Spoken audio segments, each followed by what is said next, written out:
What's going on, guys? It's your boy Mason here from MaddenSchool.com, and I'm going to be bringing you my favorite way to beat cover 4 this year in Madden 20.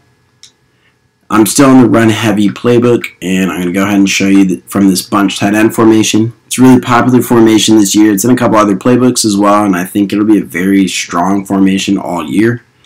But the play we're going to be looking at is this PA all cross. And you're just going to want your best receiver or your fastest receiver at this outside left position. Go ahead and click that PA all cross, and it's a cover 4. A couple differences this year when being cover 4 is you don't have to have a pull route this year. So what that used to look like in the past was like if we're trying to bomb the right side, we would have to have like this tight end over here, receiver in the slot, maybe to curl down and bring that safety down. Now it doesn't matter what you do with him. You could slant him the other way, you could drag him, you could out route him. You could block him, you could curl route him if you want. It really doesn't matter. You're free to pick whatever.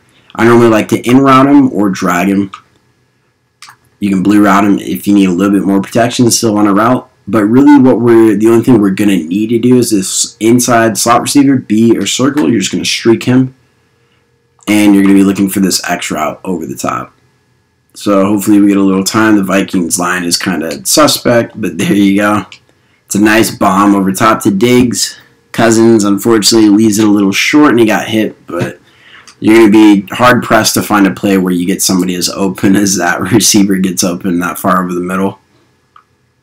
As you see, that safety just comes down, and there we get a great throw from Cousins.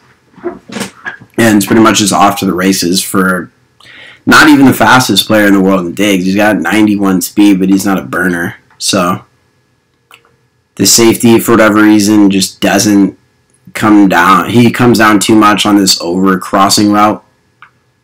And that's really a good pull route this year. You don't need that curl, like I said. This over crossing route does the job fine.